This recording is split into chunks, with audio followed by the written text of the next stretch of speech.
Man is in the building, of course. Jersey's finest, all about them bars, marijuana smoker. Hey, PSA announcement. I need everybody go support. That's right, support my fucking state, my city. Heritage Hip Hop, a New Jersey media source that celebrates New Jersey hip hop worldwide. Facts. And we are celebrating our legends right here, Jersey, baby. Please subscribe to Heritage Hip Hop on social media. That is Heritage Hip Hop on social media. Jersey, you know I love you. Jersey, you know we got bars and we got music and we got legends all day. And if you believe in Jersey and you love Jersey like I do, support that Heritage Hip Hop on all social media platforms. This is Redman and I approve this message. Peace and blessings to everybody out there. Welcome back to the Heritage Hip Hop Podcast. It's been a while since you've seen me, but that's good because we've been cooking up. So before we get into the festivities today, we got some stuff on the screen that we'll need. Make sure you subscribe to heritagehiphop.com right down there. Heritage Hip Hop was rated one of the top 100 hip hop podcasts in the nation. So when you watch Heritage Hip Hop, you're watching royalty. So make sure you continue to build with us and move with us as we continue to build this brand into something special. A network of not only celebrating hip hop music, but celebrating the entire hip hop culture from Jersey around the world. Subscribe to Heritage Hip Hop. Follow us on all social media. Follow us on all streaming media as we do a podcast. And today's podcast, right? Today's podcast is special. Today's podcast is when you should hit the button, comment, and share. Build up our Cash App too, $ Heritage Hip Hop. Because with that, we build this platform and bring you more great people like we have tonight. See, hip hop has always been about the 1-2s and your don't stops. But is that all? People always think hip hop is just about beats and rhymes. What about people who really are in the streets and represent the streets with meaningful lyrics, not just bullshit lyrics? What about the people that's really big in the game and not just people who say they're in the game? See, one thing about hip hop that you got to understand, hip hop is not rapping. It's what you live, do, see, feel, believe, exude, and share on a daily basis. And I have two people here right now who do all those things, not only musically, but through the chemistry of loyalty. I'd like to introduce y'all to the Harlem6. What's up, gentlemen? What's going on? What's up? Peace and blessings, brother. Y'all. Hey, man, look, this is an interview that was in the years in the making. We all who don't know, I seen these gentlemen rhyme at the Art of Rap in Newark, New Jersey. How many years ago was that? That's what, 2017, G, right? Yeah, we took a 2017, yeah. And one thing about God makes things happen at the right time. So you don't gotta stress about it and everything. When it was time to happen, we got this right here. So gentlemen, introduce yourselves. Shout out to Mickey Benzo, first and foremost, and Ice-T and Tretch for making that happen right there at the Art of Rap, man. Yes. Yes, sir. Where we met, where we had the pleasure of meeting King. That's right. So yeah. Introduce yourselves and let's get. I'll be the AGR of Harlem6. Also CEO of Enterprise Entertainment LLC, owner of Harlem6 Clothing and Apparel. I'm the R&B song singer, as well as, you know what I'm saying, one of the frontmen of the Harlem6 movement. One of the architects, me and my brothers are the architects of this Harlem6 movement. You know what I'm saying? It's a lot of history if you want to get into the real Harlem6 movement, that you could just Google Harlem6 and go to the Wikipedia and you can find out about the original Harlem6 movement and how it got passed down to us. But where we stand right now, it's all about bridging the balance. So for the last 20 years, we've been standing on the front line for change, like frontline soldiers, going out there, believing in ourselves, becoming the testimony, you know what I'm saying, to what you see today of independent artists believing in themselves and pushing their brand. Harlem6 invented that, me and my brother right here. This was our idea. And you know who I be, the Black Jesus of the Harlem6. Peace and love. I'm also called the R&B God because my first passion is singing. I've been singing since I was 8 years old, writing songs since I was 10, 12 years old. So music runs in the blood. since we was very young youth. We had determined ideas of what we wanted to be and how we wanted to do it.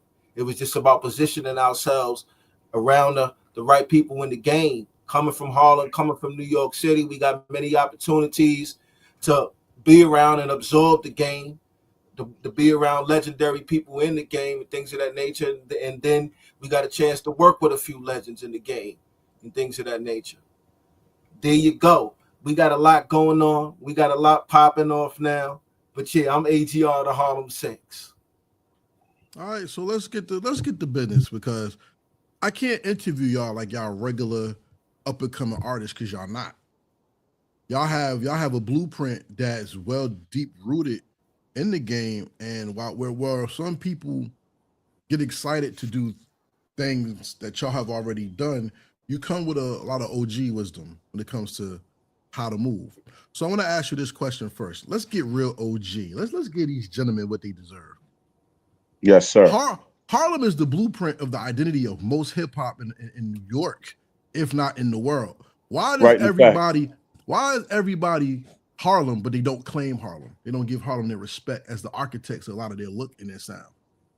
Well, I could say, brother, I don't know if is they don't give us the proper respect. I understand why you could say that, because we're very underrated and we're kind of infamous. We set the tone for the trends, you know. As far as a lot of the street shit, I'm not gonna discredit none of the other boroughs or what do you call it, man. But it came through Harlem first, you know what I mean? Shout out to Dapper Dan, man. I mean, when everybody wanted to get fly, they looked at Harlem, you know what I mean? When it was time to make the money, I mean, who said it? Your man KRS once said Manhattan keeps on making, and was that Harlem, right? A lot of the first lyricists, if a nigga want to really be, you know what I mean, keep it a buck, is from Harlem. You know why? You know, we don't hold on a second, God. Hold on a second, King. Just give me a moment. You know what I mean? Harlem is the Mecca. That's why the gods we call it the Mecca. Right? Harlem is it's where the knowledge and wisdom of this street shit was first founded. Bumpy Johnson. It's a lot of shit that went down in Harlem that we opened the gates for a lot of other brothers from other boroughs to come and eat, and we don't be getting our just deserve. But we don't cry about it. See, right. That's the thing about Harlem niggas and Harlem creators, even from all the way to Dapper Dan to the artists and things of that nature that created this rap shit. Entrepreneurs that was behind this, the first entrepreneur in marketing schemes to market artists with some Harlem and things of that nature and all of that and everything. The reason why we don't go after it, we stay back in the cut and we just say, all right, because we gonna stay creating. We can stay creating. You know what I'm saying? Facts. So at the end of the day, we don't cry about getting the props and things of that nature, because we know that we created something. We know we don't want the, you know what I'm saying, all the flash, with the limelight shit too much, limelight and all that and everything. That's not how Harlem niggas is. Even though we know we deserve it and things of that nature. Gee, you there? Much more love for the content, right. Period. You know what I'm saying? We don't cry about it. You know what I'm saying? We don't cry for spilled milk. We don't go after it. You know what I'm saying? Because we got a certain type of shine that we gonna stay shining and glowing anyway. You know what I'm saying? That's just how hard. Like Bruce Leroy. Like Bruce Leroy. You know what I'm saying? So we might not Last get Dragon shit. But everybody know. We might not get the recognition, but everybody know. That's why everybody come to Harlem. Everybody. Right. And exact.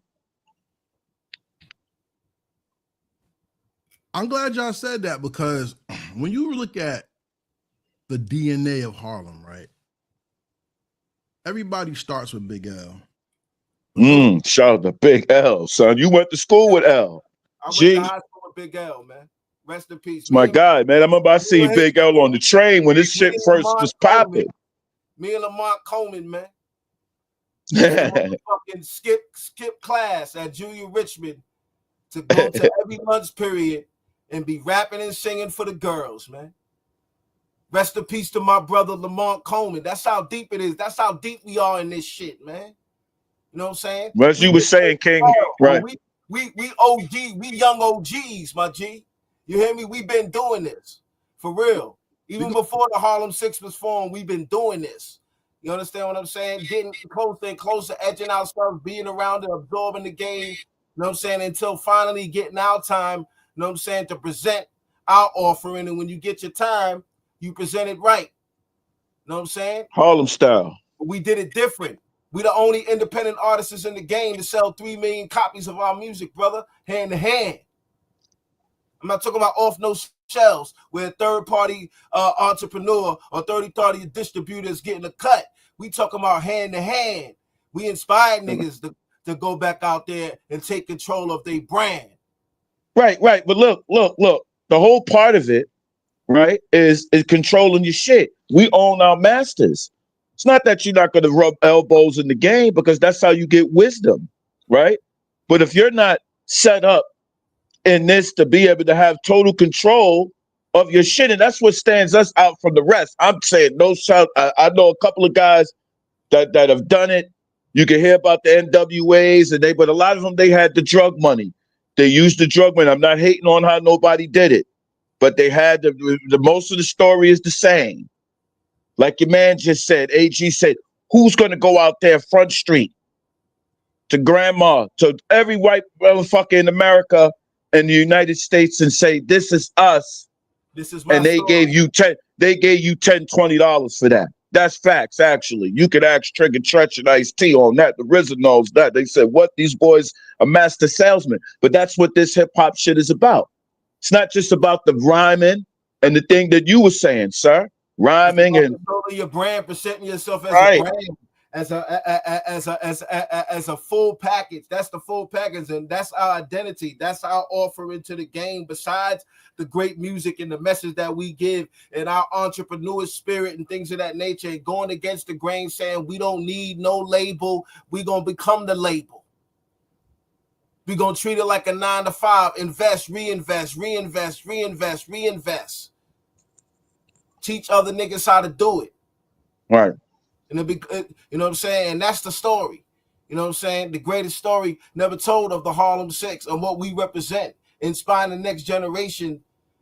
When everything went online, niggas was trying to figure out how to do it. Yeah, when the so-called deal goes bad and you thinking that it's sour grapes, you turn that into fine wine. But you got to have an independent mind and know that nobody owes you shit. So if a motherfucker is not gonna keep their word, we're not saying no names or whatever, but it's all part of the story, and you got to be grateful what you got. But have your own shit, man. Be independent. Take a book out. This is for the young ones to take a little page out of what we're doing and saying, you don't have to sit around and wait for somebody to push the button. You push the button yourself. You push the button yourself. They didn't already did, because we've been all right. doing What were it you? All right. 20 years, baby. With the brother. Any questions, King? I don't want to take over the what do you call it, God? I'm doing it because y'all actually speeding the interview up. I wanted to build y'all up first. Right. Like I said, when it comes to Harlem, the blueprint of Harlem has always been when you make your presence, you stand out. You know what I'm saying? You don't blend in, you show out. And like I said, when people talk about Harlem, they talk about Big L first. Right. Everybody forgets mob style for some reason. Woo! That gangster shit. That what? Everybody seems shout out to Whip Wop, man. I be seeing Tone. Listen, let me tell you, it's just so crazy when you talk about it, man. I see Tone. I see Pretty Tone all the time, man. Uptown, man. When I'm moving through Harlem. Shout out to Mob Style, AZ, Whip Wop. I mean, yeah, I mean, I revere Mob Style because Mob Style had the heart to do what people want it to be and tell people don't do that because you're not us. And even when the infamous NWA story happened, where they stood up to NWA and told them they're not gangsters, and NWA had to answer back to the good, the ugly, and all that with real niggas. When Eazy-E did his verse, Harlem was always first and foremost on the line to say what it is and what it will not tolerate. Why do people sleep on that attitude but take it on and not give Harlem its props? That's what I want to know from y'all. Oh, by the way, this isn't a regular podcast, ladies and gentlemen. We know hip-hop history here. Politics, man. Like my nigga Trigger Tret said, man. Politics. Fucking tricks, man. Because we have the attitude that we don't care. Don't give a fuck. We always create something new. That's the Harlem mentality. We can always hustle, another hustle, create another hustle, find another way to get a bag. That's the mentality of a Harlemite. You know what I'm saying? Everything is another hustle. You know what I'm saying? We don't care too much about the recognition and all that. We gonna get it in other different ways. You know what I'm saying? So I just know that's the type of Harlem nigga. And I know other real Harlem niggas like Cameron and them niggas, because I know Cameron, Jim, and them niggas and all them niggas is the same way. They don't care about all that because they gonna stay getting to it. They gonna get a bag some type of way. They gonna shine some type of way. So either you see how him and Mace, they running that sports shit. You know what I'm saying? They get recognition somewhere else. So at the end of the day, we don't care about the politics. That's what it is. Because most of the politics, that politics shit don't mean nothing to a Harlem nigga. Because we know our shit is raw creativity. That we could, at a flip of a coin, create something, create an idea, go out there and sell something. Whether it's water, whether it's a t-shirt, whether it's a CD, nigga, whether it's even, no disrespect, drugs or illegal or legal, nigga. You know what I mean? That's our mentality. We born with that mentality. That's the mentality of a Harlemite. So at the end of the day, anywhere we go, we gonna get it. And we don't care if we get the shine or not. Because we gonna be jiggy, we gonna be icy, we gonna be stacked up, we gonna racked up, we gonna have, what I mean? That's the mentality of Harlem. You understand? I'm saying you ask any real. Well, it's just about not having to show off all the time neither.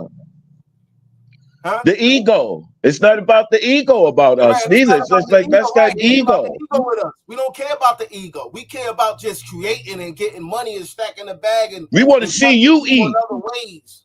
Listen, man, we more caught up in saying plaques I should have on the wall, all type of shit that we should have, nigga. I don't care about that. The listen that I do have that we work for is right. We're more concerned and looking about how to congratulate you while niggas is hating on what we did. We sitting up congratulating. So why we can't get our props? So good. We don't need that ego. Even if we get hated on, we don't have the hater mentality. I respect that because for me, what I see. I'm not saying mostly is everybody from Harlem is like that, but that's just mostly the general idea of how we are. Whether you could be a Harlem motherfucking nigga that's working at the job, and there's other niggas at the job hating on you because of your swag and how you doing, and you looking at them like, nigga, I was already 3 steps ahead of you, and I'm already in the bag with the supervisor because I'm a gentleman. Now you're looking stupid and getting fired, right? And I'm not saying everybody, it ain't mad at Queens. You can't get mad at Queens because they get all the, what do you call it? They love Harlem niggas, but it's politics. There's niggas that want niggas that hate on each other. There's certain dirtbag niggas. We ain't gonna get into all that. We not worried about all of that. That comes with, that's part of the turf, you know? All right. So that part of the interview I wanted to focus on is that Harlem is loyal not only to its roots, but Harlem is loyal to its DNA, because in its DNA has always been loyalty not only to their land, but loyalty to how they represent their land as well. Facts. Even when you look at the name, the Harlem6 came from the Blood Brothers. A very unique trial that showed not only the hatred of America, but the hatred that comes with making sure young men are held down and don't have an identity, and the system pushes against them. When y'all took the name Harlem6, did you hold pride in taking that name and representing something that was bigger than the music, but yet hip hop just at the same time? Or was it another statement you wanted to make with the name? No, absolutely. Well, listen, can I say something first on that? Give me a moment, King Body. Our dad, shout out to rest in power to William Henry Harrison, aka God Kundalini, IHeartRadio. Because a lot of the Harlem6 brothers, after that trial happened, they went and joined what we would call the, the Nation of Gods and Earths. You know this, and they were doing a lot of school programs. Not only the flip side of they were smoking a lot of. They were making sure that the streets were safe in Harlem. You wasn't doing no dirtbag shit in Harlem, raping no woman. They weren't really into the dope neither, and all of that in Harlem. And our dad ran with the Harlem6 even before we were born, before we were conceived. So it was kind of like, I don't want to say a birthright, but it was kind of like, what how can you say, AG? What's the word for it? Like inherited. We inherited it. It was an inherit. It was a name to be able to do it, because a lot of those brothers, they know us and helped us. It was a blessed. It was inherited blessed. It was meant. It was a destined inheritance. You understand what I mean? Before we even know that our father ran with the original Harlem6, you know what I'm saying? So when one of the original members of the Harlem6, we came with the name, and then we went to one of the original members of Harlem6, and he gave us the blessing. We got the blessing to run with the name from one of the original members, two of the first original members, and Prince though. Don't remember Prince too. You know what I'm saying? Right. Two of the original members. Both of them is not even here no more. Rest in peace to our God and Prince God, firstborn Prince. You know what I'm saying? Who was my father. They all loved my father and all that. Because remember, we born into the nation. We the first seeds born into the nation of gods and earths. If you didn't already know that. You're talking to Lord, Kundalini, IHeartRadio, and God rule Allah. We the first ones born with the names of God, Allah, and all that. Because, we not that young. We born in the 1970s, God. You know what I'm saying? All that young, my brother. Just getting started, but I know what you mean. You know, understand what I'm saying? We coming out of the slave days and civil rights era and all that and everything. To be born with the name of God, Lord, and everything, and that type of time and all that and everything. You already know what they wanted to do to you. They wanted to smoke a black man. You understand what I'm saying? So we came out that era. We the first ones born into the nation and things of that nature with the name of Lord and God. You understand what I'm saying? And Queen and all that and everything. You understand what I'm saying? So that's historic too within the nation of gods and earth. So like I said, this is our birthright. It is our birthright. It's our destiny to pass down to us. So when we got it, we already knew what we wanted to do it, that we wanted to turn it into a musical movement of change. No dope, no, you ain't all that disrespecting woman and all that and everything. We coming for you. We gonna lay you down lyrically and things of that nature. You understand what I'm saying? And that was the main purpose. You know what I'm saying? You know what I'm saying? And infusing it with hip hop, R&B, as well as our Latino brothers, because we wanted to not only touch the black, we wanted to touch the brown, so we can, be able to spread this knowledge to all the human families, around the planet Earth, because that's the whole idea, is to teach. We're using our music, we're using our gifts, to be able to reach the people and things of that nature. When you be able to reach the people, then you could change the mindsets of what people think. And when you change in the mindsets of how they think, then you change in how they move and, the decisions that they make and things of that nature. Right. You know what I'm saying? It's a very powerful tool, very powerful gift. So us being born with these gifts and all these things colliding with us and us seeing it before it happening and being able to touch this and all that, this is what, what brought us to where we at right now. With you. You understand what I'm saying? And that's peace, because this is all destined. This is all written. This is all written, man. And that's a testament to the loyalty of blood, a loyalty to honor, and a loyalty to commitment. See, loyalty is the theme of this interview, because through loyalty, not only does a man find his identity, a man finds God, and God gives him his purpose. Because God gives you a work, man can only give you a job. But when you do God's work, not only do you cleanse your soul, but you set up to teach those who are looking to learn after your example. How has hip hop given you an example, the opportunity to lead your example to teach those who are looking through wisdom through beats? Through beats. Yeah. Listen, we're very look, man. We could spit to anything. as far as beats, I feel the Harlem 6 us, but you know, it's about because music, man, is the 808, the cutting and scratching part of it. You know what I mean? Being in tune with every chime of a beat, whether you on that or when you go into that hook with that bridge to make a marriage, man, you got to make a marriage with the beat. You got to become one with the beat, man. If you can't be one with more than one type of beat and flow and tempo, then I don't mean, your lyrical, you might have to take your shit back to the drawing board, because every great MC, whether you like them or not, everybody got their own shit, but you're going to give props where props is due, should be able to flow, almost on anything, man.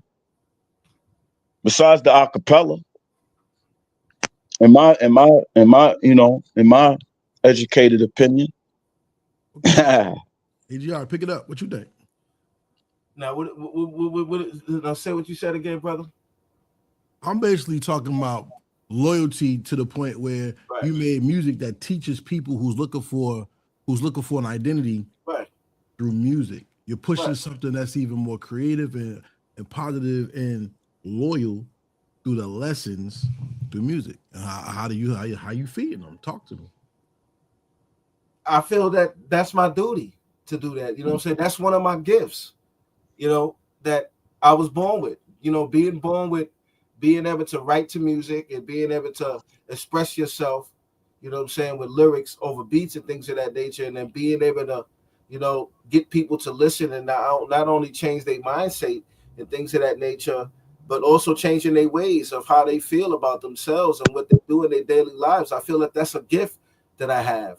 You understand what I'm saying? And, I'm humbled to have that gift. You know what I'm saying? To be able to touch people, say, well, my music, and it's able to change their lives. It's able to get them to maybe stop doing something negative or get them to go do something positive. To be able to have that type of gift, to be able to, give offerings to people that changes their lives, that's something that I don't take for granted. You understand what I'm saying? This is something that I know it's a born gift, but every day that I go out there and I sell somebody my music and I get the feedback and they tell me how much my music has inspired them, or it's inspiring them to want to do something and things of that nature and to be great, I know that I'm doing the right thing. You know what I'm saying? I know I'm doing what I'm supposed to be doing. So, I'm just grateful to be in this position, to be able to be a voice, you know what I'm saying, for people that need a voice, that need direction. You know what I mean? I'm thankful to be able to have this gift, to be able to, be able to write music that touches people in a way that they can love again, or that they're gonna wake up and take care of their health, or they're gonna, go out there and get a job. They're gonna stop get a job, drugs and things of that nature. I don't take that for granted. In no shape, form, or fashion do I take my gift of being able to sing, rap, write, touch somebody, sell an album to somebody that inspires somebody to want to do something or change their lives. I know I'm born with that gift, but I don't take it for granted. So then let's build. Ladies and gentlemen, yes. We've come to the part of the Heritage Hip Hop Podcast where the gentleman or the guests have said something so provocative that we have to stay on that one little tidbit and flesh out this interview a little bit more. And the highlight of this is gift and message. And the Nation of Gods and Earths, I feel, are one of the most underappreciated pillars in hip hop that people don't hold up. Because when the Nation of Gods and Earths disappeared from the mainstream of hip hop, that's when a lot of the consciousness of hip hop left. Now, before we go into that, let me say this. We've always had positive rap. We also had conscious rap. We always had street knowledge. And the Nation of Gods and Earths was accumulation of all of that, because depending on who you listen to, you got every single little bit of that thing, because the Nation of Gods and Earths were men and women from the streets who wanted to elevate the community through lessons. Facts. Now, hip hop has failed many lessons, but today's generation being knowledgeable is actually reading the books again. What do you think is the most important aspect of the nation that the new generations have picked up and are putting into hip hop today? Well, I mean, God's plan. I feel that your man Drake, people could say what they want. Kendrick, they spit. Come on, man. They said poetic justice in one of the joints they got together. Right, hold on, God. You gods like Rakim and all that. Rappers like right, all right, but look at Lotto. Lotto did something with Rakim. You know what I mean? So right, she did a remix on the Technique joint. Influence is there, but now the industry is controlled by money, power, influence. What's the next hot topic online? This and that and the third. So in order to push the narrative of the consciousness and to open your eyes, you got to be straight and direct, like we've been doing for the last 20 years. Going out there straight and direct. We broke the mold. It's just that, no disrespect, the conscious niggas ain't paying attention to the Harlem6 and what the hell we've been doing. The mold. Niggas said, fuck these niggas. They ain't nobody doing it. Fucking 20 years, dog. I'm just being real, dog. You want to open up the conversation? We gonna talk about it, man. We've opened up the door for the last 20 years, man. Pushing the conscious narrative. 3 million copies sold hand in hand.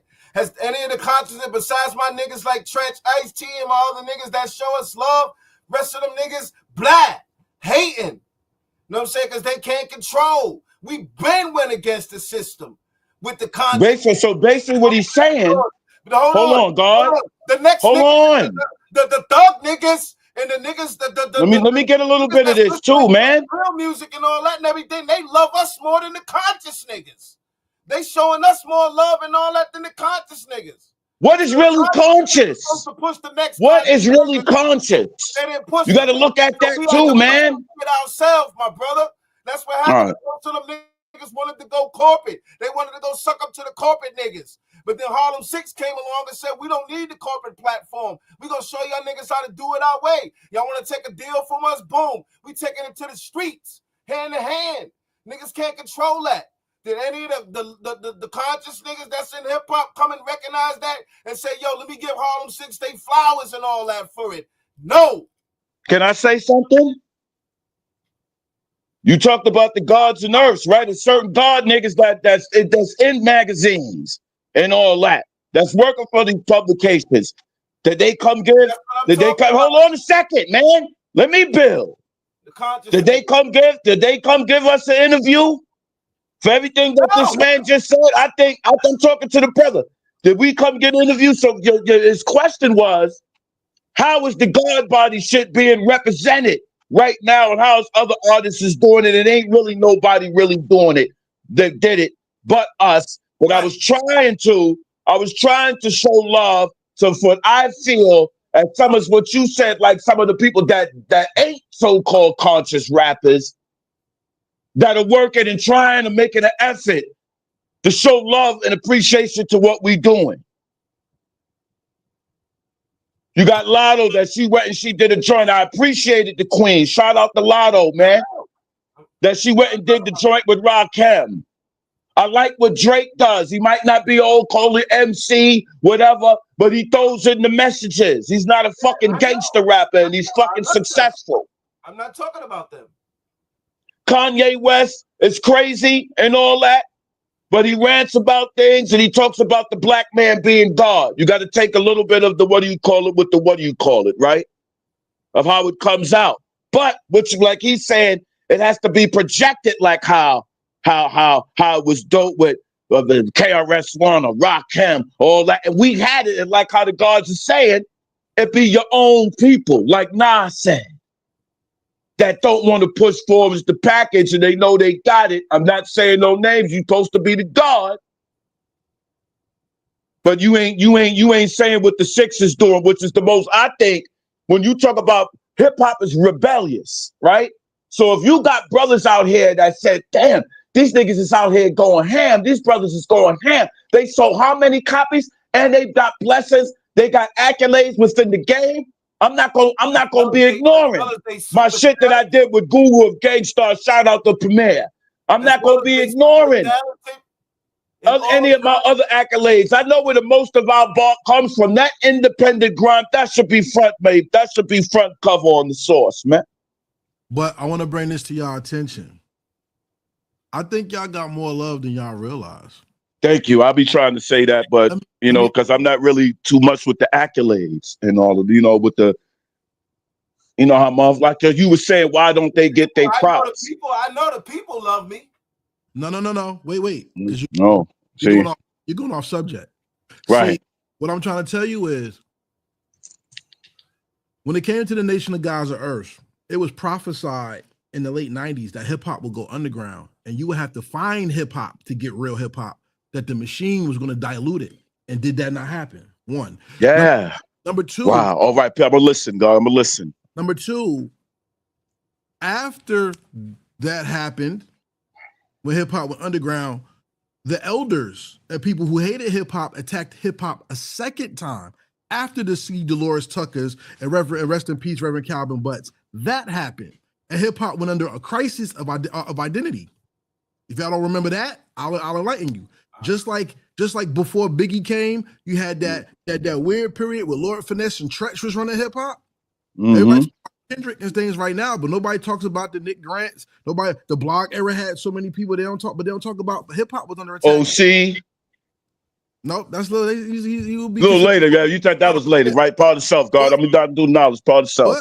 What? I'm just saying he comes out the Lord Finesse camp. That's what I'm saying. Part of self. And let's go to the next part of what's important to the question I asked you. Today's generation is the knowledge generation. Because everybody knows how to do this. And when you tell one of these younger people now something, they'll cut your throat like, nope, that's not what this says. Oh, nope. I'm fact checking. Nope. They will fact check you. And that generation of hip hop, though they grew up liking Kendrick and Drake and J. Cole and maybe Playboy Cardi and all that, a lot of that generation says, I like that, but I need music like y'all made from the 90s, and I need the lessons because that's going to groom me to appreciate who I am more than the music I listen to.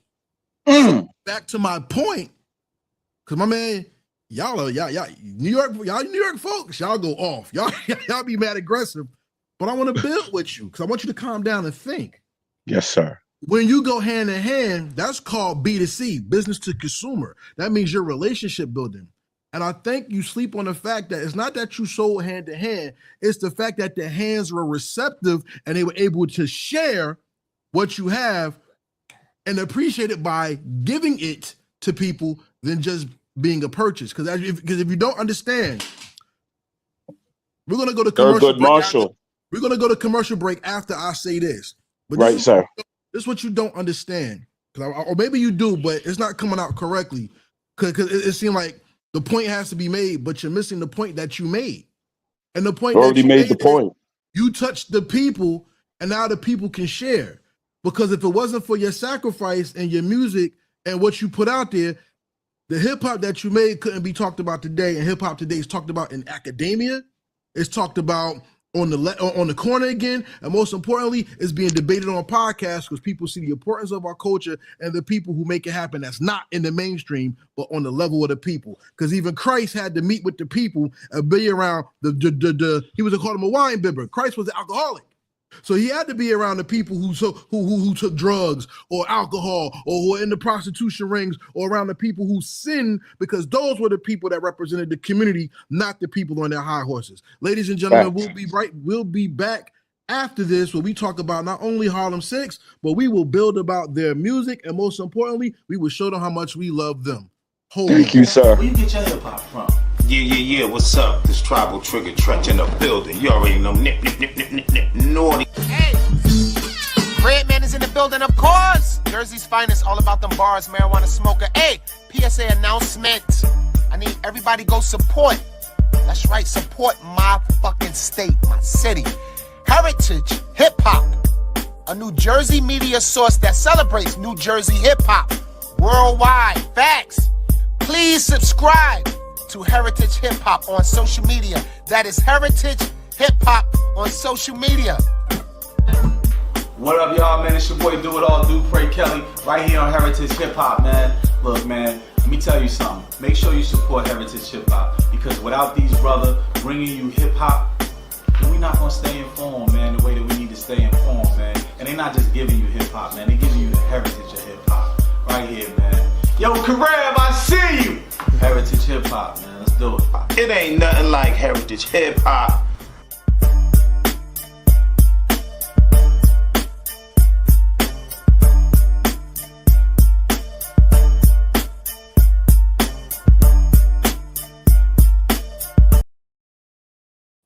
And we are back. Ladies and gentlemen. We're back. Ladies and gentlemen, We're back. Hip hop is passionate, and that's what we got. Very passionate. We're very passionate. Passionate on here. We're passionate about this, man. Passionate of Christ, baby. And we all Christ, man. Christ consciousness resin. This is what we about, baby. So let's talk about because look, the bottom line of hip hop is music moves the culture, even though the culture is self-sufficient without it. A lot of people get big on who they've done music with, right? You have tracks with Tretch. Shout out to the OG Tretch. My guy. You've been craziest. You've been on co-signed by Ice-T. My guy. My Uncle Ice, man. Got songs with DMX. Right? The dog. Yes, sir. Yeah, that right there. If we could ever talk about how we got with the dog, because everybody has their relationship and special relationship with the dog. Ours is very unique. Talk about it. That's my guy. Just real quick, Set of Belly. We were there, humble, had our little crew. The dog was there. I don't know how he knows how to smell bullshit. Oh, hold on, God. Hold on, G. I'm gonna let you build, King. He smelt me in AGR, smelt the authenticity, hit us on the stage. First encounter, come on the stage with us. He smelt the realness. We performed the Get At Me Dog on the belly shit with him. Then we were outside with Nas. Nas saw us. Long story short, he was offering us deals. We took a picture of him. The dog saw us again. My brothers, we got to do it again. This was before any record shit. I mean, we were doing our thing in the game. I had a little something going on, but this before we were building shit up, right, King? The dog again. I see him in Miami, second time. Wow, didn't say nothing to him. It was just more of a look at the dog. He's doing this thing. Respect. Nod. I was doing my thing. Bang. Third time, years later, we end up working with the guy that we work with. You know, hip hop is small. Shout out to Gary Jenkins. We did a couple of deals with him, my good brother. Worked for Uptown Records and all of that type of stuff. Good hip hop lawyer brother. Shout out to him. We see the dog. We end up, he's helping him in a certain situation to get out of that he got locked up. He's like Black Jesus. I wasn't the Black Jesus yet at that time. I was just Lord Harrison going through, rap change names. You know how you go through shit. GR said, this is how we going to do it now. Nah, Black Jesus. What's up, Black Jesus? Right? Boom. And he was like, oh, shit, y'all from back then. It's on. We're going to work. Yes. No fucking red tape. No fucking, I got to talk to my manager bullshit. Just real authentic shit, man. Shout out to the motherfucking dog, man. Earl Simmons, that's my motherfucking man. You ain't got to know a nigga for 10 years and grow up with him, man. It's about certain relationships. But I could get deep into it, man. That's a whole kind of how I got thanked, but I ain't going to get into that. It's crazy. But yeah, DMX, yeah. Peace to the dog, man. Rest in power. Because we don't die, we only multiply. Talk about it. And then y'all have connections with the RZA as well. Because on the first project that I listened to, y'all have Wu-Tang intro on Harlem Music. Here's my question. When you're co-signed by so much power, is there a certain pressure put on to deliver, or is there a higher standard that you put yourself on so that already you accepted failure, not an option, but does it give you a certain extra battery in your back to make sure that you cross your T's, dot your I's, and step on people who try to step on you? That was already a mentality we had even before we got with the RZA. That was how we got to the RZA.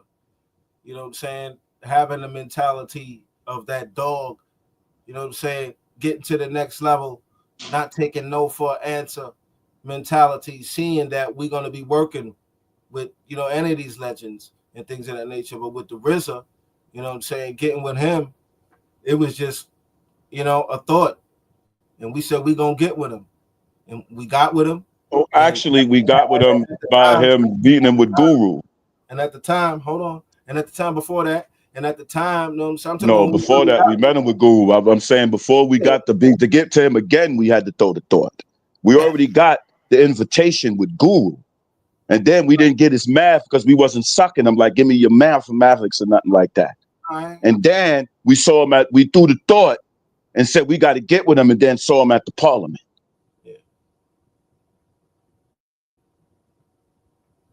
Because it's a long time ago, so I was just refreshing your memory on some of the steps. That's all, Black Man. That's what's up. Because history is one of the most important indications of a man's mind. Right. Because if you don't know your history, you don't know your present, and you doom your future. And one Facts. thing about people who don't know their history, they fail to plan. And a man that fails to plan plans to fail. And the one thing I will tell you about failure is not using your history to pat yourself on the back when you're achieved. One achievement that y'all have for me is not getting on songs with known artists and blending. You still stay yourself. You're loyal to your DNA. Once again, why do you think so many artists fail at that test of loyalty when it comes to, I got a song with it, and then they blend instead of being the standout artist? Because just like the artists y'all have talked about, DMX for one, using the Usual Suspects, DMX didn't blend in. He was DMX. Right. When you talk about Tretch, Yeah. let's do an offbeat song with Tretch. Now, let's not even use Tretch and MOP. Let's use Tretch and Boys the Men. Yeah, we use Tretch. You know what I'm saying? I'm looking for a rhyme like you. Yes, indeed. Any song with Aaliyah. Look at the joint with Aaliyah. He's always Tretch. Sure. What you said, G? I said, well, me as an artist, I've always, you know, prided myself on creating my own DNA, creating my own sound. You know what I'm saying? Right. You know, I've been singing and rapping and doing this for a very long time since a young kid. So I've always been perfecting my craft. You know what I'm saying? Perfected my style and things of that nature. So any of these artists that I ever worked with, I always knew that I was going to bring my own style and bring, you know, what my offering and what I do. You know, I've been doing this for so long. See, a lot of these other artists, they're not really original. They have no originality and things of that Peace, God. Today, a lot of them is just doing it because they see the next person is doing it. So they just emulating what the next person is doing. And some of them might get on and have some type of success with it, but at the end of the day, they're nothing but a carbon copy. You know what I mean? I've never been a carbon copy. I've never listened to another artist and said that, okay, I listen to the artist and I'm going to carbon copy what he do and try to be successful with it. You know what I'm saying? Me as an artist, and I can only speak for myself. So I've been doing this for so long and perfecting my craft as a writer, you know what I'm saying, as a singer, and now as a rapper, you know what I'm saying, things of that nature, just perfecting my craft as an artist and things of that nature. I sort of, you know, I sort of, you know, created my own DNA. You know what I'm saying? And, you know, and that's what you want to do. If you want to really have success as an artist, you got to be original. You know what I'm saying? It's only so far you're going to really go by trying to sound like the next person that did it. You know what I'm saying? So, and that's really like, if you look at the industry nowadays, that's 90% of the industry. They all sound alike. Back in the industry that we come from, everybody had their own identity. You know what I'm saying? Wait a minute. This artist didn't sound like this artist. What was that? What was that, God? Wait a minute. I agree with you 100%, but isn't that lack of loyalty? Because then that means not only did you turn your back on the culture you came from, you're now selling your soul for the ideal to attune to something that's not of you. Right. Do you agree? Exactly. Yeah. So I can relate to that. I can contest to that. So let me ask you a question. And this is a question I ask everybody, and I would like your opinions. Why is everybody in hip hop fighting for loyalty in the game that's not loyal to them in the first place? because motherfuckers is just trying to, if they can think you're doing bad and they can, in their mind, in their delusional mind, thinking because they have a whole bunch of stuff or whatever, they know that it's trash. You heard me? They know that they no disrespect. Everybody deserves a little shot, I guess, because we're in America. I don't believe in dictatorships and all that. But I don't know. Can I say I really don't know why they're not fucking turning their fucking back? It's the fucking ego of just no self-love, man. You didn't really fucking love what you were doing. Like the God said, you were really in it because somebody else did it, right? Because you got a whole bunch of guys doing it that you can say out of that 100, maybe 10 of them is really doing it. 20 of them is doing it, and about 5 of them out of that 20 that's really doing it is going to really get hated on. And the rest of them are just, I don't know, man. Money, fucking. Well, let me say this. The nigga shit, the coon shit, man. Well, let me say this. Whenever you hold a person, I don't know, man. Shout out to Sliding Doors. That's my peoples. I love you, sis. One thing I would tell you is when it comes to hip hop, pride has always been backbone of hip hop. Right. But when money got into the game heavy, the pride was lost. Because if you think about it, the industry, not the culture, the industry holds your deficiencies over your head to make you a slave. They use your poverty against you to make you sell your soul. Ice Cube, this is one of my favorite Ice Cube lyrics of all time. Ice Cube said, some rappers are heaven sent, but self-destruction don't pay the fucking rent. So knowing that music isn't going to move units, people will say, well, do this. And people are like, all right, well, I got to pay these bills. Well, you heard the other shit he said, if I didn't fucking come on the scene, y'all niggas kept rapping like the Treacherous 3. I said, oh, Nelly, he ain't lying. You're scared to elevate and upgrade the shit. Keep on building. Part of self, King. Yeah, and you also had people say we didn't want to hear this because it got too preachy. But how, when Public Enemy was the first group from Def Jam ever offered $1 million signing bonus and deal off of Fear of a Black Planet? So you see, the conscience has always been there, but you have your man just said, I don't mean to cut you off. Your little young God just said they not like us. Why is everybody making a big deal? Like that type of music has never been made before. It's all, to me, sounded like some new wave 90s shit. Okay, so let me go. It's good. It's lyrical. It's point punching. It's different. Give the young man his props. So then that's what's wrong with a lot of these old niggas too. You don't want to let the young niggas, like you said, the young brothers want the knowledge. The young ones now, right? They don't want it from them niggas because they can read through you. Not only can they check your fucking integrator and know that you're authentic, it's okay to be saying, yeah, you're the one that made that record, but how did you keep it a buck? Did you pass the torch? So did you keep your word? So coming off of that, what you just said, I want to give y'all props because it takes a good song to make a good interview. And AGR, I want to give you props because the song Dreaming that you both did was the basis. Oh, my nigga. Oh, thank you. I want to ask you, sir. AGR, I want to ask you something. It would also be on Karma Enigma 2, Big to Fail 2, also coming soon by the Harlem6, by yours truly, Black Jesus, Harlem6. I'm cooking. I'm coming too. Okay. But pardon yourself, King, my bad. So, AGR, let me ask you this question. What's the most important part of the dream? The sleep that gives you the inspiration, or the road that it takes to make the dream that you were given come true for you? Say that again. What's the most important part of the dream to you? The sleep that opened up the realm to the possibility of that dream, or the road it takes to make that dream come true for you? The road that it takes. the consistent grind, you know, the consistency of waking up each and every day and knowing that you have to do something in order to reach that goal. You know what I'm saying? That's because goals are, you know, my goals are part of my dream, goals that I want to achieve, whether it's putting out a new album, whether it's putting out new videos, whether it's putting more money into marketing and promotion. That's all elevating the dream. You know what I'm saying?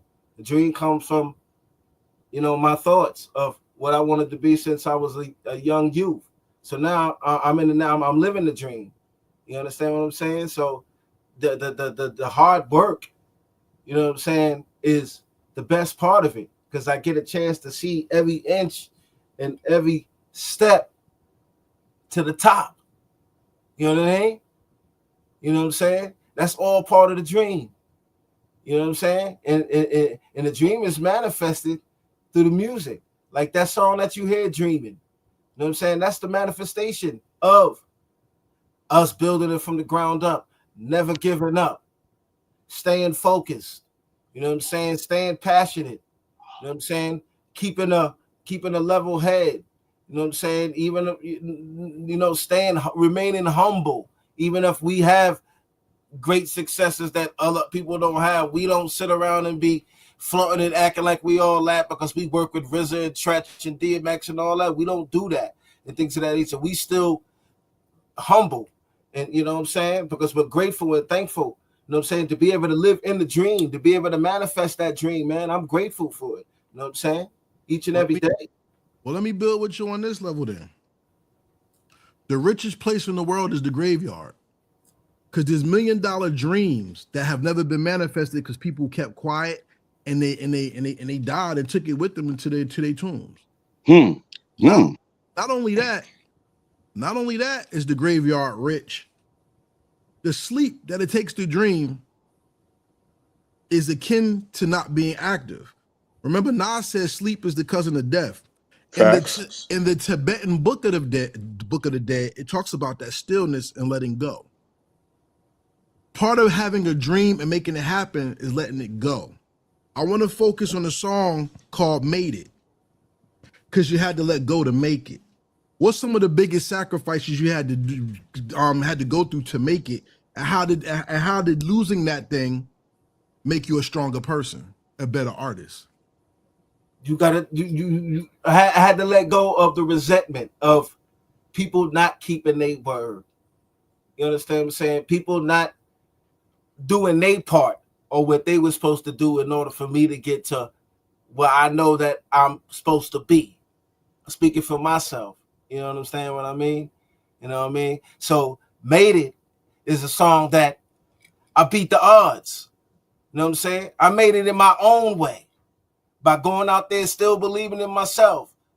You know what I'm saying? You didn't give me $1 million, but I made $1 million by going out there selling my music hand to hand. Humbly speaking, shout out to all the people that ever bought a copy of my music hand to hand over the last 20 years. We celebrating 20 years now since we put our first album out hand to hand on the streets. Ever since then, it's been off to the races. I'm not talking about one day, sleeping one day, 1 year, we ain't selling. We talk about making that connection. You know what I'm saying? Hold on. Like you say, too. So consistently. You know what I mean? So, you know what I mean? Just me being able to, you know, touch the people in that way for the last 20 years, you know what I'm saying? I made it. You know what I'm saying? For me to be able to build my own clothing brand, invest in believing in myself, feed my family for my brand, for my music, for my dream, that's making it for me. Realistically speaking, because I work for it. I put in the grind. You know what I'm saying? I put in the sacrifices. I took the losses. I gained the wins. I didn't cry. I didn't give up. You know what I'm saying? That's the definition of what that song is. You know what I'm saying? When I say I made it, not I made it, I'm in a big mansion and all that. I'm talking about realistically making, fighting for your dreams. You understand what I'm saying? Never giving up on your dream, even in the face of defeat, even if you're taking losses, you still finding some type of way to manifest that dream. You know what I'm saying? That's what Made It is. That's the manifestation of that song right there, baby. And salute to you for it, because once again, that's loyalty to self. Yes. Some people out here are not even loyal to themselves. They'll hold themselves for another person's dream just to have their hand out. Oh shit. Nas talked about that in the song "Still Dreaming." Once again, dreaming. See how I put this together. That's our guy right there. That's our guy. Yeah. So we have done a lot of things that have been in sync, like how you said, in the realm of the rest of the stillness. Mm-hmm. There's a lot of magic in that, in my perspective, of like how you said with the dreaming, because we come from that, right? You come from the essence. There's a whole lot of ancestors, right? My Mother Earth taught me to respect and honor my ancestors, the ones that got me here. You heard me? Including her. Because these are relationships, man. You know what I mean? That come together through that realm of invisibility. You go back to when you so-called die. I don't look at it like die, but people call it death, whatever you call it. And there's a lot of information within there that you could get when you're dreaming and making it manifest to bring into that reality, because it ain't no mystery. You can't just sit up dreaming. You have to also move. That's what motion and all of that is about. It's constantly doing that anyway. So you only being right. In motion to manifest, and the dream ain't gonna manifest. Dreams don't manifest themselves. You got to put in the work. You got to believe in the dream, and then you got to put the work into the dream to manifest the dream. Right. You got to take everything that comes with it. If you really believe in your dream, then you gonna manifest it by all means necessary. Facts, actually. But doesn't that loyalty always take you back to who you are and where you from? Absolutely. Absolutely. So talk to me about East Harlem Chronicles, song number 10, AGR's new album, Gifted, out right now. Make sure you go stream it. But if you like it, I ask that you go buy it and put that in your pocket. Because if you give the artist, put it in your pocket, man. Not only do you get, you can stream it, but put it in your pocket. That's right. Oh yeah, we definitely got physical copies. We got physical copies on deck all day. We're gonna talk about that, but let's focus on. All right, so East Harlem Chronicles, right? Yeah. So I'm from East Harlem, Jefferson Projects. Shout out to everybody in Jefferson Projects. Just a little bit of history. Black Rob is from Jefferson Projects. Shout out to the PR, man. A few other artists from around that area and things of that nature, like Latin artists. TKA, Lizette Melendez, Camacho. But so East Harlem Chronicles, the idea for that was the dedication song to where I'm from. You know what I'm saying? How, being raised in that environment, how it shaped my mentality, how it shaped me as a man. You know what I'm saying? Seeing some of the things that come from there, building some of the relationships, you know what I'm saying, with some of the people from that neighborhood. That's my neighborhood. My moms grew up in the neighborhood. We've been living in 2205 2nd Avenue for probably going on 100 years now. You know what I'm saying? We was the first ones to move in there. Nobody else has been in that apartment since. You know what I'm saying? So I grew up in there. Me and my brother grew up in there. My moms grew up in there, things of that nature and all that and everything. So that song, East Harlem Chronicle, was a dedication to the people that showed love to Harlem6, and just me absorbing that area and seeing all the things that took place in that area in my come up and my growth. You know what I'm saying? Seeing brothers getting murdered and things of that nature. Seeing brothers, sell crack and drugs and all that and everything. Me being part of some of those things and all that and everything, and learning as a man and all that and everything. So it's a testimony to my neighborhood, man. You know what I'm saying? But it goes deeper than that, because the way I presented it is that any neighborhood, is going to be able to enjoy it. You know what I'm saying? See, when you writing a song, it's about painting that vivid, perfect, painted picture. You know what I'm saying? And this is what I strive to do. When I write a song, you know what I'm saying, I get deep with it to whereas I want to paint the most vividest picture that I can paint with my pen, to where you see it and you feel it. Even if you ain't from East Harlem, you gonna feel it and love it. But that's the history behind East Harlem Chronicles, man. Just the history of, Jefferson Projects, the whole East Harlem, my memories of, being raised there, doing some of my capers there, Still going back to the neighborhood to this day, man. I love East Harlem, man. Shout out to the whole East Harlem. Shout out to Sliding Doors. She said she from Jeff. So shout out. Jeff Maher, you know it. Somebody was my sis.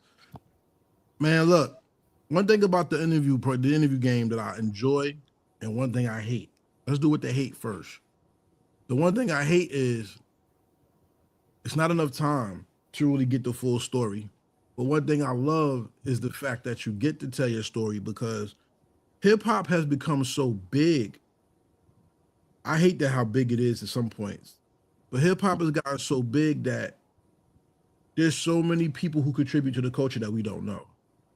So it's a blessing to be able to hear your story, get to learn your story, and add to the chapters of the books that make hip hop so great. Because I want you to think about this. You ever heard the story of Jack and the Beanstalk? Oh yeah, I love it. It's one of my favorite stories. Because you know about the boy who went up the vine, right? Yes, sir. But did you know there's a version of the story where Jack was a woman? Oh. And the giants were righteous. And Jack caused the fall of the righteous by introducing foreign things into their culture. Think about that. Think about that in relation to hip hop. And think about how. What's that about? Oh, that's a real story. You should check it out. I'm just saying, I understand, but that's crazy. So it's really a woman, but they turned it into a guy. That's another version. There's another version. Yeah, but that goes deep. The way I see that is a seed being planted. You're going up to get treasure up in heaven. What's heaven is on earth. God is coming. She's just taking her time, like Pac said. Well, that's how I get that. That's my understanding of that. I will say everything has got to be he. But what about she? I don't know. But what I will I don't know. That's just maybe one point of view. I don't know.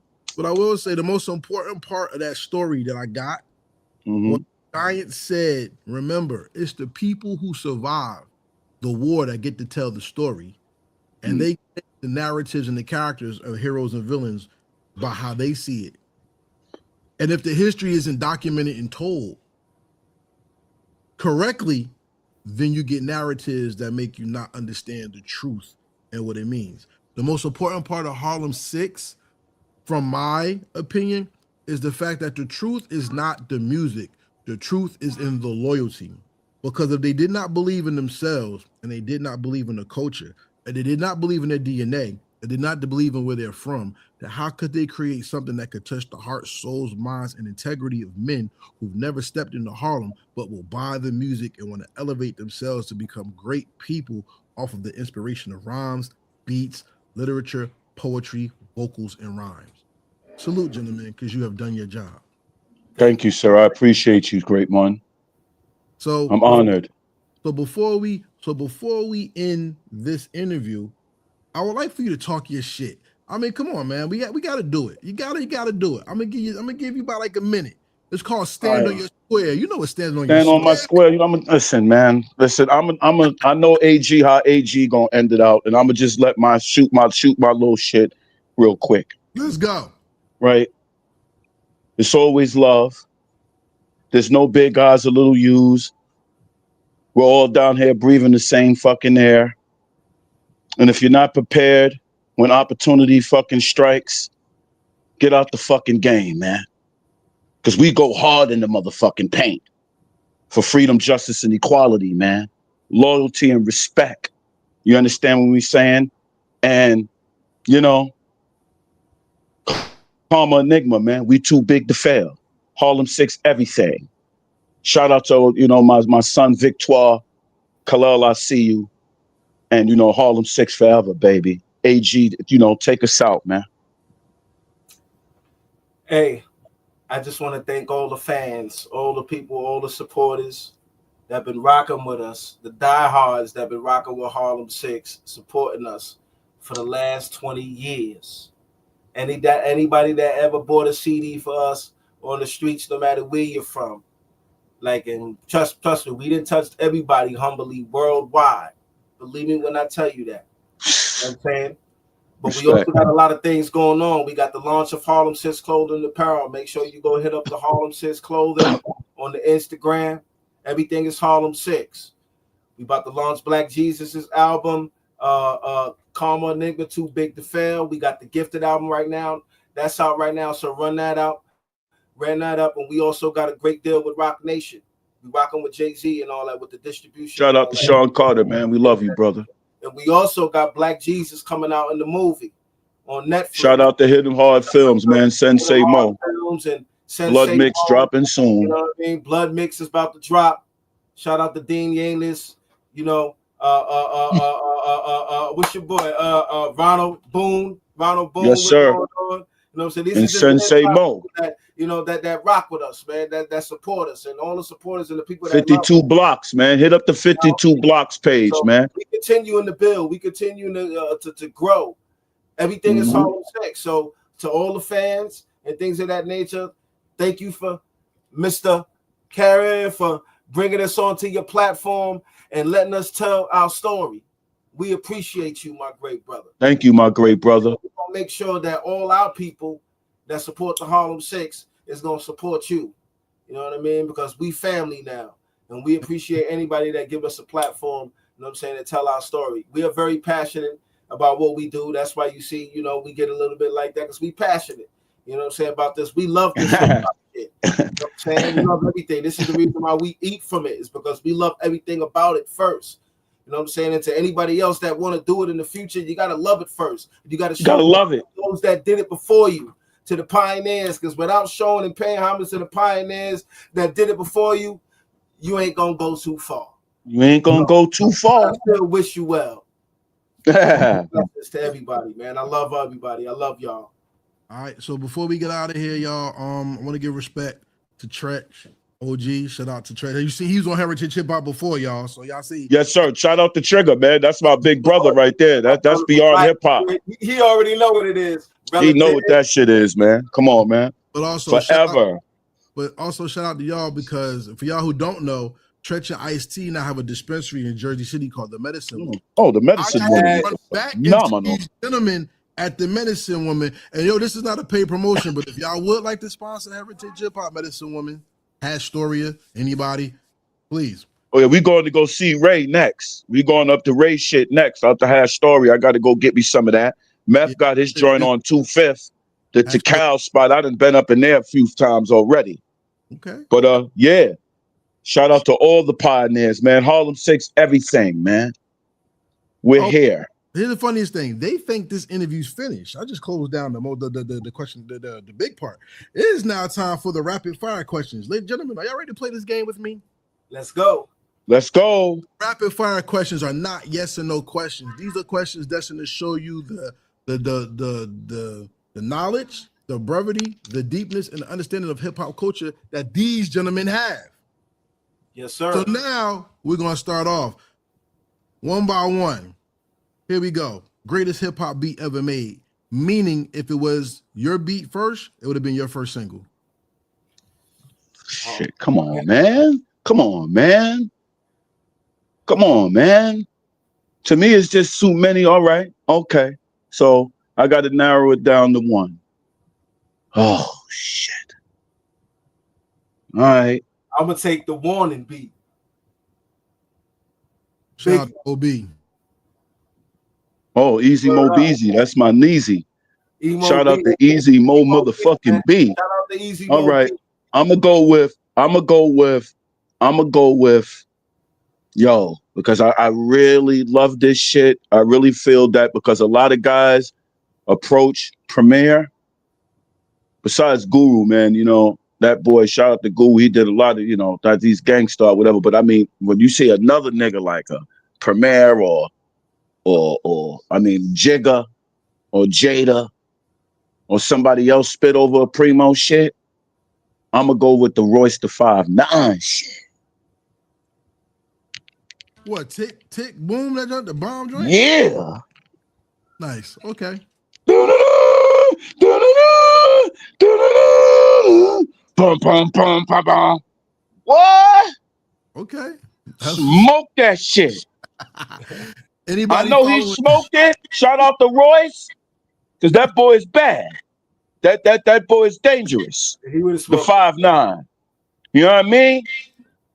Yo, But I love that shit. And I know Nas then destroyed Primo shit. Niggas is gonna say this, but for me, man, my favorite nigga. That it really, I was like, this nigga's going in on this shit. Primo blessed this nigga, man. I should have had that shit. Hot. That's the one I'm gonna go with. shout out to my man 50 Racks from 112th and Lennox. Peace, bro. All right. So here we go. Question number 2. What song or album from another artist's catalog? Shut up! Pardon me. You got that Harlem in him, baby. What other song or album from another artist perfectly describes you? Oh, what song from another artist? Oh boy, okay. Gee, you ain't got nothing. So you gonna go first? I would go first. I got to go with the kid. You know it, kid. That describes me. What you said? They album God or they song?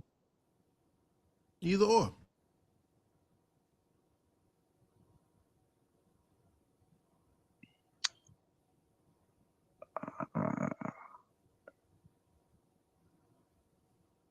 When your boy says I'm the underground king, man, but I ain't been motherfucking crowned, son. No, I'm talking about, boy. There's only one cat that says that. It said he's the underground king, but he ain't been crowned. I'm the diamond in the dirt, it ain't been found. I'm the underground king, it ain't been crowned. Many men wish death upon me. Okay. Lord, don't cry no more, boy. Yeah, my nigga. Dude, AGR, what about yes.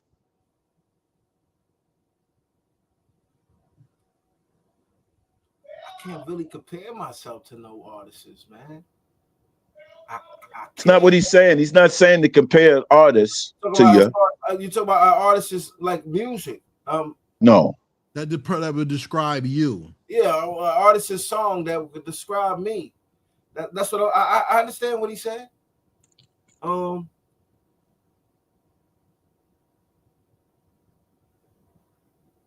understood what you meant.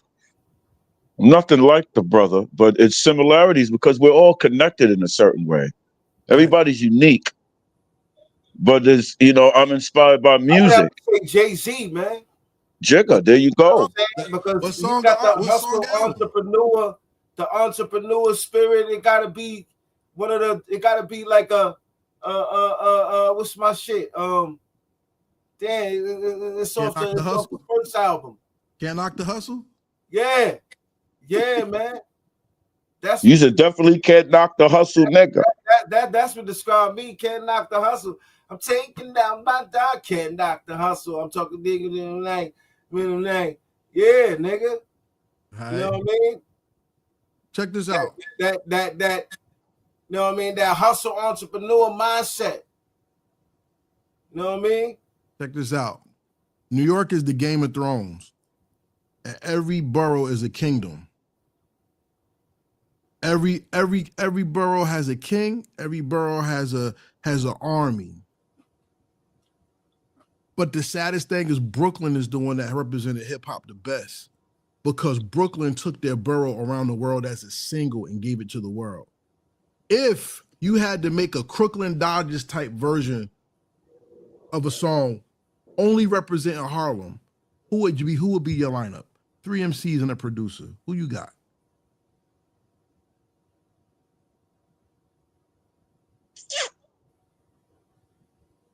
I'm gonna go with Fab. No, he said Harlem niggas.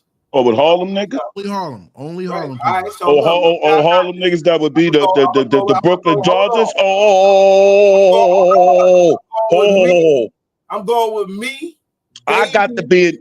Hold on. I'm going with me, Davies, and motherfucking Cam. Damn, I'm not in there with you, kid. I can't be part of the crew. I said me, like bro. He said 3 artists. I'm a Oh, solo 3. artist too. Yeah. Oh, okay. No, I didn't say that. I didn't say 3 artists. Me, Dave, East, and Cam. Who's doing the beat? Hold on. Oh, Does that got to be a Harlem guy? No, right? Yeah. No, don't have to be no Harlem guy. The hit makers. Okay. More better. No doubt. Come on, No man. doubt. The hit makers is gonna make that beat. All right, bro. Who you got? Who, me? Yeah. I'm gonna go with me. I ain't gonna do that. Because he did that. I'm gonna be more better. I'm gonna go with all right. You can't use All right, I'm gonna do this, man. I'm gonna keep it 100, man. Fuck it, man. I'm gonna go with. Gotta go with Mace, nigga. So just for the. Okay. Just for the fucking. I'm going with Murder Mace, man. Just to shut y'all niggas down. Just to shut niggas down real quick. I'm going with Murder. Let me just cover the bases real quick, man. I'm gonna go with Murder. I'm gonna go with Big L. That's it. You, Big L, and Mace. Me, Big L, and Mace. Nigga said you gotta throw yourself in that. To me, both betters. No, I wasn't gonna throw myself in there. Mace, Mace, Big L, and McGruff. Fuck it. I don't know why I'm saying McGruff. Okay. McGruff is still nasty. That's my nigga. That's my nigga. Shout out to McGruff. I just say a lot of niggas just probably won't know who McGruff is. That's my guy. I'm gonna throw in McGruff. I'm gonna just throw in 2 or 3 just hardcore Harlem legends right there, man. I like it. Even though shout out to Huddy 6, man. R.I.P. Black Rob, Von Drew, V-Man. Lucky I ain't throw V-Man in there. Sugar J, of course. Oh yeah, but yeah, mine's is Mace, Big L, and McGruff. For the east to the west, man, we deep. A lot of niggas doing it, man. But you know, we ain't chasing all that recognition and all that. We gonna just do us. We gonna get money anywhere we go. Okay. Next question. What's the most enduring legacy of Harlem? Our fashion. Shit. Our fashion. All right. Okay. All right. You know what I'm saying? Just our swagger and just our influence. Our influence on the culture in the world, man. Who's your sister city? Can I just add something on to that? If you don't mind? I'm gonna also add that side, the fashion. Yeah, we got all of that. But a lot of motherfuckers don't want to talk about the gang. You know, they like to make these gangster songs and they gangster tales and all that. And they talking about they shit. So we don't talk about that shit because we're not going to self-indict ourselves, right? We're not playing that game right there, right? But they don't want to talk about the Bumpy Johnson shit and all that. We got that. We let them know back in the Jim Crow days and all of that. When before the original Harlem6 came up, and our grandfather in them days know that, and great grandfather's days and grandmother's days know that you come up here with that, it's going to be a problem. There's going to be a motherfucking problem.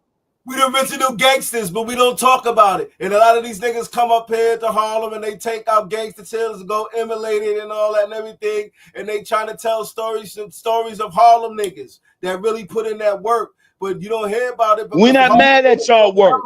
We know Brooklyn put in work, but they know when the Decepticons, and I'm a Harlem Decepticon, man. Rest in peace. You understand saying the hook off, man. And ugly motherfucking Tyson, man. A lot of these niggas wouldn't survive Rikers Island, man. All right, we ain't gonna go all into that. All right, y'all making me black out. Let me go. He said don't go into all that. But that's part of the culture, man. I'm just telling you, man. Harlem, man. It's part of that. The fashion, that with the question you just asked is both of them sides, man. Yeah, the money. We could talk about the money and the influence of the fashion, you know, that, but also that. But they don't like to talk about that. They ain't talking about that. They making the joints, you know. From the streets I to mean, the come culture. on, man. Look at the hero. You got your guy. What's your guy? He from Harlem, man. What's that Marvel character? What's your boy? They made the what's his name, man? The black man hero, man. Damn, man. They did the whole show about it, man. Luke Cage. Luke. He from Harlem, man. Luke from Harlem. Yeah. The Last Dragon, baby. Yeah. Bruce Leroy, man. The glow, man. That's Harlem right there, man. That glow. We inspire the game, man. We inspire the world, man. It's a renaissance, man. It's a renaissance, man. All inspiration around is felt around the world, man. Harlem Nights, man. It's part of the culture too, man. We're gonna smell right. I'm gonna just add one in. Salute to the Schomburg. All right. Yes, sir. Oh yeah. Shout out to the Schomburg. Let's put that in there. Oh yes, sir. We got the Schomburg in there. A monument in Harlem. That's around right. the world. That's right. Shout out to the fucking Rucker Park, man. What the fuck is y'all niggas talking about, man? Let's do 3 more. Many things. Yes, sir. Let's do 3 more questions. Yo, y'all are great. Thank you, sir. This is great. I love this, yo. We got 3 more questions. Let's do a throwaway question on me. How'd y'all like being on Heritage Hip Hop, or would you recommend us to any other artists, independent or vertical? Man, this shit is the dopest shit, man. There has to be no questions like that. You know what this shit is. It's beautiful, man. An honor. Shout out to the platform, man. Heritage, listen. This is one point. The heritage of hip hop, man. Right?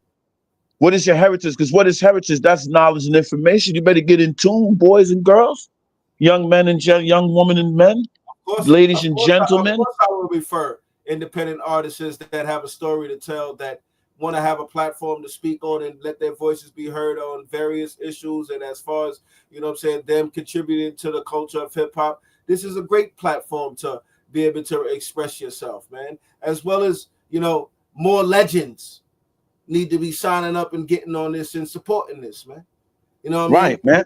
All the so-called conscious niggas and all the niggas that talk all the conscious talk, y'all need to be supporting heritage hip hop, man. Real talk, man. This is a beautiful platform, man. We love it, and you're just getting started, my great brother. I see beautiful things in the future for heritage hip hop, and I'm just honored to be part of it in these stages right here as you building and it's growing, my great brother. It's an honor to be able to tell my story and to be able to share my brand on your platform, my great brother. I thank you again. I just wanted to honor y'all, to show y'all place, because like I said, people ask you about your music all day, but nobody asks you about your history. Once again, shout out to Mob Style. Mob Style, man. History. See, but that's the street shit that I talk about. You know, the Dame Dash and them, they made a nice, shout out to Dame and them. They made a nice grace film called Paid in Full. You know, but we come from that. We don't rap about that shit. But we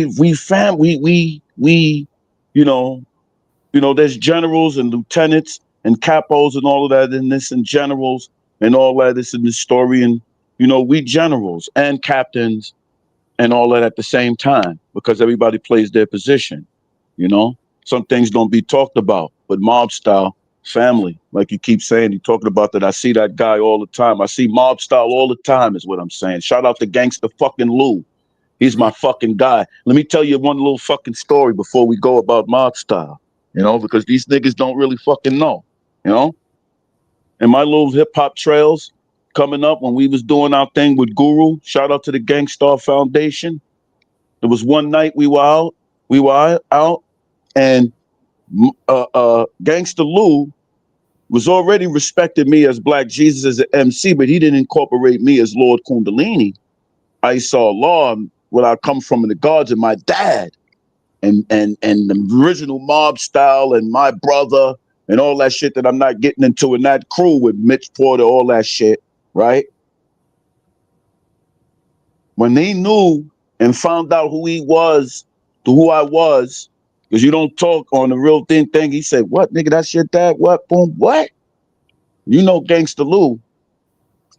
I'm following you up night all night, nigga. We giving you the riot act as we bringing me, dropping him off uptown, nigga. If anything happens to my boy here, the young God right here, it's gonna be off with your head." I'm just saying that to say it, to keep it 1,000. I can do that to keep it a buck. Murder's born is life.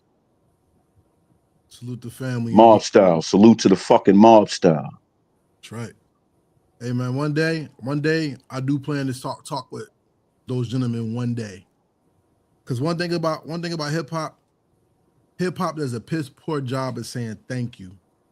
And though mob style might not be multi-platinum worldwide known artists, they just as much as people talk about Cool Herc.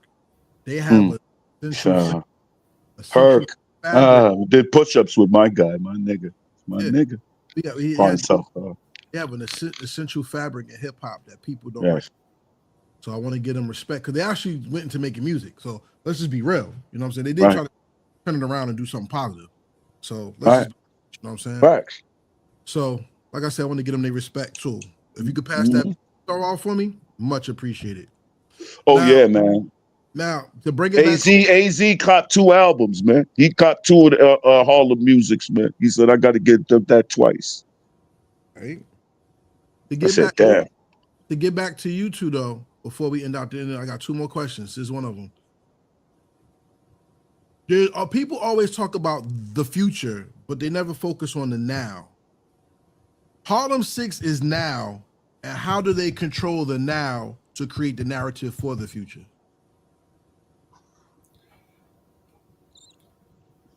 By continuously to push forward and push the package of the narrative of change. That's how you change the next mentality and the next mentality of the next generation, by living by those principles. First off, staying healthy, great shape, eating right, you know what I'm saying? Doing right, you know what I mean? Keeping a balanced life and staying on that steady horse, man, of consistency, of pushing the narrative in different ways and different you know, in different fashions and different avenues, you know what I mean, that we can stay pushing the message of change, and each one teaching, passing it to this one person passes it to the next one, you know, then the Harlem6's legacy and the message will live forever as long as we continue to keep building and keep pushing forward. So it's a continued process of every day pushing, you know what I mean? Every day creating, every day teaching, every day passing it forward, every day, you know what I mean, paying it forward in some type of way, whether it's through knowledge or whatever fashion. And, you know, music and our influence that we have on the music industry is going to continue to grow as we continue to invest more into yourself, because at the end of the day, you know that nothing is just going to happen overnight and nothing just falls out the sky. So it's a continued investment. You got to invest in, you got to believe, you got to continue to invest into the dream if you want the dream to stay manifesting. The more you invest into the dream, the more the dream will manifest and the more people will reach and get this message of change from Harlem6. We've done great over this last 20 years, but now this next 20 is going to be more pinpoint and more exposure, you know what I'm saying, on all these mediums, all these platforms, starting with Heritage Hip Hop. We trying to run through all the 100 podcasts, the top 100 podcasts. I'm trying to run through all those. Why not make this popular again, right? It's about making the narrative of greatness and not this bullshit popular, man. Again, which is already popular, but that's what they want, man. They get what they want, man. Right now, we living in this is the Aquarian age, so the people want the truth. People are tired of the wolves being over their head. You know what I'm saying? And with the internet and having your own channel, you can feed the people the truth. You just got to invest into that. You got to put the money into it. If you're afraid to invest into yourself, ain't nobody going to believe in investing to you. That's just the bottom line. You got to build it from the ground up, and you got to continue building it from the ground up, taking losses, gaining wins, and keep pushing. Facts. Shout out to the gentlemen who are the Harlem6. And the gentlemen, I don't know what DJs y'all connected with, but I'm a part of the New Jersey Fleet DJs. If you ever want to move music, I will help break your records with the Fleet and get y'all where y'all gotta go. I offer y'all. Send me all the information of what we got to do to my email, and we'll do that. I'm trying to break records. No doubt. Appreciate you, sir. You records off the Karma Enigma album. We definitely trying to break records through the fleet DJs. Tell me what it is, what packages y'all got, and let's set it up. Let's make it happen. We know what it is. If you don't invest into yourself and believe in yourself, it's nothing gonna move. Exactly. We are Right. Plus relationships. You have to humble yourself to know that that's number one. It's about the culture. We gotta work Facts, together. actually. Culture happen. So let's go to the last question. Sir. This is the most important question of the first interview. So y'all are welcome to come back. Whenever y'all want to push something new, all we gotta do is build. I think whenever you want us, brother, we're here. All right, whenever you want to come back. Okay, sir. Indeed, sir. Yes, sir. At the end of the day, like I said, as long as you can make a song I like, I can always build with you. You know what I'm saying? Because if as you see, my interviews aren't who's your top 5. It's about your mind and your respect to who you are and the culture that. Well, that's the identity. That's the loyalty of your show, which makes your show different from everybody else's. You got to be different. That's original. That's why we love your platform, brother. Keep striving, keep building, man. Ladies and gentlemen, I tell you, this interview is about loyalty. You see how I just came up at the end? So now let's get to the last question. 500 years from now in the Hip Hop Hall of Fame, Harlem6 is going to have an exhibit. And a child, 500 years from today, is going to push a red button on the wall and see your hologram pop up the wall and hear your music. My final question, the most important question of the first interview to you is, what is the legacy that you leave behind that made the world better because you were and made hip hop? Well, it would be a legacy of for me. It would be of you know, like you know, we paid it forward without, you know, doing things without seeking things in return, because we're all going to be blessed. So there's no need to be over. I step over you and me. It's just me. Yeah, you're an individual, but my legacy is like, how did we do together? Who did I help? You know, we put them niggas on, you know, because I love when another crack motherfucker takes another motherfucker to the next step and do what they supposed to do. You know, just known for doing it with no red tape, man. You know, like a manual, man. Being more than music and looking at my shit as like, okay, wow, boom, oh, they're trying to have me be like a slave still, because motherfuckers gonna still have me when it's 500 years. That ain't nothing. That's a fucking flash. 500, kid. Come on, man. That ain't nothing but a couple of grandparents, man. That's my kids. Right there, bro. I might be reincarnated back then, nigga. I might be that kid. Hitting it, getting my own information again. Through that type of shit. 500 years from now. You know what I mean? Yeah. And be able to use that as a manual. The Harlem6 will be like a manual, man. Man, them brothers did what? They didn't conform, because what would it look like? It'll be mostly everybody the same motherfucker. If that's the way it'll be, to come up 1,000 niggas trying to be that gangster nigga. Right? Then you're going to have cats like that. How many cats is going to really be that authentic? It's only going to be a few. Of course, the H6 is going to be right there. We the only ones. That's why you have to be unique within your whole thing. Niggas only one Harlem6. My legacy is going to be in my originality. Right. My tenacity of never giving up on my dream. You know what I'm saying? Teaching others to never give up on their dream through my actions. You know what I'm saying? You know what I'm saying? My music giving people hope. You know what I'm saying? Saving people's lives, changing their mentalities, changing the way that they think and what they do. That's what my legacy is going to be. Beyond all the accolades and the work that I put in and all everything, it's going to be touching the people, man. And you know what I mean? Giving the people inspiration to want to do better. You know, and beating the odds, going against the odds and never giving up on my dream. So, you know, that's contagious right there. When somebody else who doesn't have, you know, the know-how or the drive to do something, and they can learn how to do something off watching you doing it and things of that nature, that's a gift right there. You know what I mean? So I think that's what my legacy is going to be. My legacy is going to be it's a manual. People, touching people and inspiring people, you know what I'm saying, to be great and to want to do better.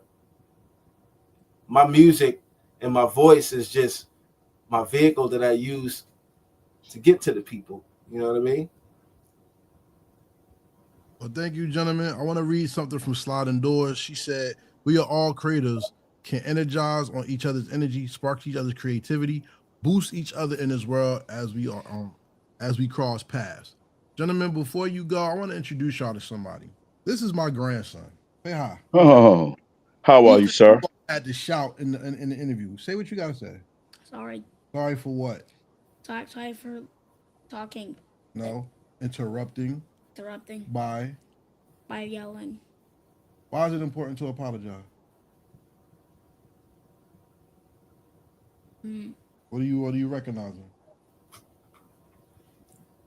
That's the problem.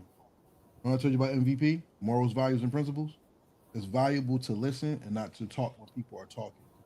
That's not important. Okay? Because you could do that later. You understand me? So when I do this, those gentlemen right there, they're sharing not only with me, but other people their story to inspire people to be better.